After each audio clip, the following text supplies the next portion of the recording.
Pessoal, continuando a nossa leitura e análise das provas da banca Concep, temos aqui uma prova da Prefeitura de Buriticupu, professor do nível 1, uma prova de português. Se avaliarmos, ela tem 10 questões, a questão número 1 é uma pequena frase com algumas opções, 3 palavras, exigiu do candidato conhecimento de quê? De fonemas e letras, um tempinho para quem quiser printar e tentar ler. Então, apresenta os seguintes números de fonemas e letras, essas 3 palavras. Aqui, a gente não vai detalhar muito, mas é a opção C, 6 fonemas e 7 letras, 3, 4, 4, 5, 5, 5, para ter uma noção. O que é uma característica interessante a se notar é que a prova ela começa com questões bem simples, não tem nenhum texto assim de interpretação, e a prova já termina aqui, a questão 10, ou seja, menos de uma página, quase que meia página. E o que é cobrado do candidato? Conhecimento sobre regras de acentuação. Então, assinale a alternativa em que não há correspondência de significado. Arriar, colocar arreio, acender, subir, comprimento, extensão, coser, costurar, que não há correspondência. Arriar, então, de colocar arreio é arrear. Então, essa é a alternativa errada. Mas aqui já deu para saber. Assinale a alternativa em que todas as palavras são acentuadas obedecendo a mesma regra. Essa número 4 é uma questão que exigiu do conhecimento do candidato sobre a regra de acentuação. No caso aqui a letra B, porém poderia ter sido um texto e retirava-se do texto uma frase, um contexto, uma colocação e cobraria a acentuação. Mas aqui é uma prova bem pequena, bem simples, a gente não vai demorar muito, até para que não fique muito longo o vídeo, né? E na sequência temos uma prova de matemática, que já começa aqui com a questão 11, 12 e 13, praticamente na primeira página. Então, notem que em uma página da prova, você já quase que tem 2 disciplinas sendo cobradas, né? E aí, os textos bem simples de matemática, aqui um cálculozinho de juros, simples que exigiu do candidato, a gente não vai responder aqui para não ficar muito longo o vídeo, né? E aqui também razão entre massa e volume, são questões de matemática que em alguns casos vai demorar muito para o candidato responder. É interessante ele fazer as mais simples e no final, se der tempo, ele calcula as mais complicadas. Se não der, ele chuta. Continuando, questão 14, uma questão também sobre juros. Aqui será capitalizado, né, trimestralmente. Então, o que foi cobrado na prova? Praticamente juro simples, juro composto, razão, proporção. E aqui temos também, continua com juros, probabilidade, e aqui temos regra de 3, simples e composta. Então, uma prova de matemática que o candidato que souber fazer a regra de 3 simples e a composta, e souber o juro simples e o juro composto, ele resolve a metade da prova tranquilamente de matemática. Conhecimentos pedagógicos, a gente nota que é uma prova também que ela não é muito bem explorada. Então notem, a obrigatoriedade do ensino no Brasil com os avanços na legislação fez em vista de garantir a escolaridade cada vez maior para os seus cidadãos, disponível em Nova Escola. Então essa é uma questão que retirou dessa revista Nova Escola 10 questões para uma única prova. Na forma da legislação educacional brasileira, são consideradas corretas sobretudo no Brasil, exceto... Então aqui ele cobra o conhecimento da legislação que era antigamente. Não está se cobrando nem o conhecimento atualizado do candidato, está cobrando o que era, a lei que já mudou, né?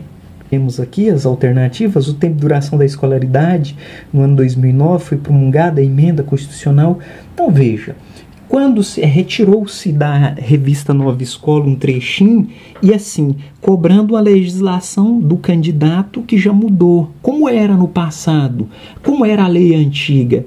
Então vemos que é uma questão pouco desenvolvida, mal elaborada, porque é interessante o candidato saber o que vale hoje. O que já mudou, o que a lei era antigamente, não é razoável cair em uma banca.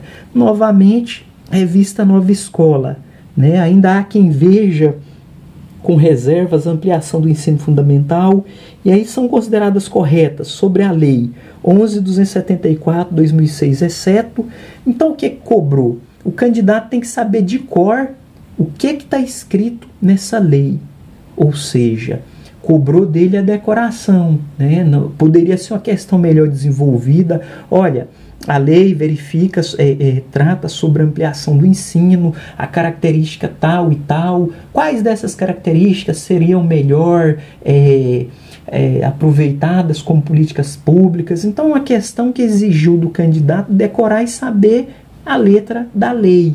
Não exigiu dele uma interpretação, um trabalho intelectual, mas um trabalho de memorização. E aqui temos também a questão 23, já traz aqui um pouco do desenvolvimento na comanda, né, um tempinho para quem quiser pausar e tentar resolver.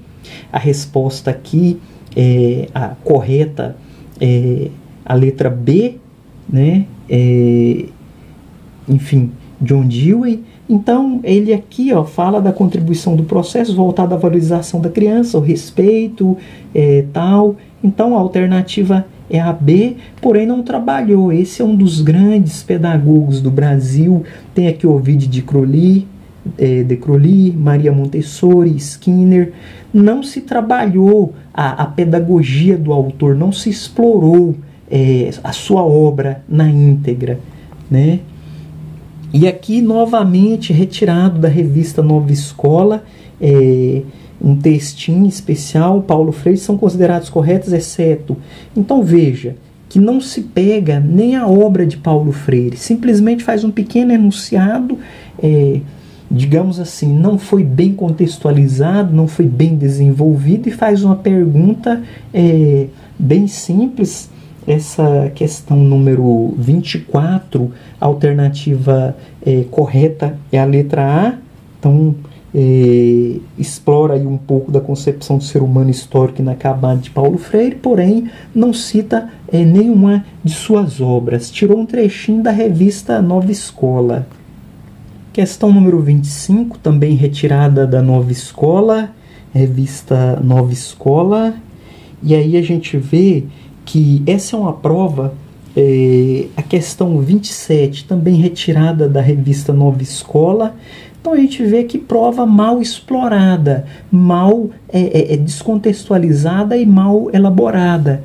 Então, por que a pessoa não pega as obras dos autores, do Libânio, do Saviani, do Vygotsky, do Paulo Freire, do Piaget, do Vallon, né? Não explora isso, simplesmente acessou a internet, pegou ali 10 questões da revista Nova Escola, copiou um trechinho e colou aqui, ou seja, o examinador nem se deu o trabalho de pegar um livro para ler.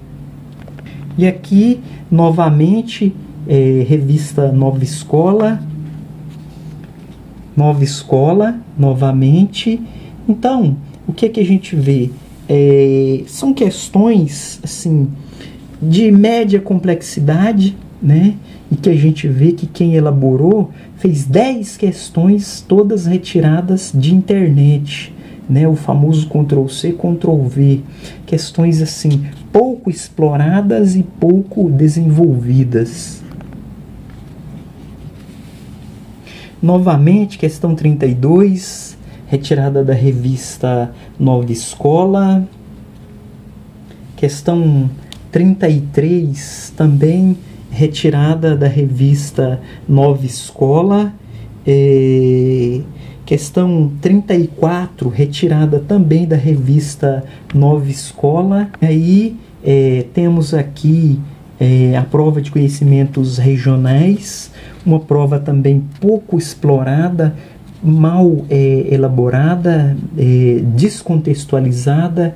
Então vejam, marque a alternativa que contém o nome dado à primeira rua durante o período de colonização de Buriti-Cupu. Então veja, não se deram o trabalho, né, ao invés de falar, já que é sobre o período de colonização, quais foram os principais impactos, o que mais influenciou na criação do município. Simplesmente pergunta o nome da primeira rua. Questão pouco desenvolvida, seria como se perguntasse aqui em Goiânia qual foi o nome das 3 primeiras ruas, né? Se fosse perguntar Avenida Tocantins, Araguaia, Avenida Goiás, Avenida Anhanguera e Paranaíba, vamos dizer ali o eixão central. Quer dizer, uma pergunta mal elaborada, né? Mal desenvolvida e descontextualizada. Questão 38. O primeiro padre a celebrar missa em Buriti-Cupu. Então, quer dizer, ao invés de tratar sobre a religiosidade, algum evento religioso que acontece todos os anos, algum fato histórico relevante da cidade, pergunta o nome do padre, do primeiro padre a celebrar a missa. Então, uma questão descontextualizada, diga-se de passagem, mal explorada, mal desenvolvida. Então, vejam que uma questão é uma prova de conhecimentos regionais, com 5 questões bastante pequenas e simples. Em que ano a Companhia Vale do Rio Doce chegou em Buriti-Cupu? Então vejam, né, aqui, não, ao invés de falar sobre os impactos da chegada da companhia, explorar, desenvolver melhor a questão, nem sequer o examinador se deu a esse trabalho. No brasão da bandeira municipal de Buriti-Cupu, é ladeado por... Aqui cobrou o conhecimento do candidato do que tem no brasão, né, da bandeira. Então são perguntas que assim seria como se perguntasse, no descobrimento do Brasil, qual era a cor da cueca de Dom Pedro I? Pergunta mal explorada, pergunta mal desenvolvida, quando se poderia perguntar... Pedro Álvares Cabral tinha a intenção de ir para as Índias, chegou por engano no Brasil, ou no processo, né, poderia se desenvolver melhor e não perguntar qual é a cor da cueca do Pedro Álvares Cabral, qual era o número do sapato do Pedro Álvares Cabral, ele estava usando sapato ou era bota? São perguntas mal elaboradas, mal desenvolvidas. Agora, a observação que eu vejo é que, como a Concep é uma banca pequena, vamos dizer assim, que não é muito conhecida, não é muito renomada, não tem know-how e aplica prova em pequenos municípios, são provas de baixo custo, elaborada, diga-se de passagem aí, não com a mão de obra altamente especializada, até porque o custo subiria. Então ela elabora a prova o menor possível, o mais simples possível, com a mão de obra, o recurso humano mais simples possível, né? São provas, não digo que são mais fáceis nem mais difíceis, porém a observação que eu faço é essa: cabe um novo olhar, uma nova leitura, quem quiser avaliar e tirar sua própria conclusão, mas essa seria a banca que vai elaborar o processo, o certame para a Prefeitura de Goiânia.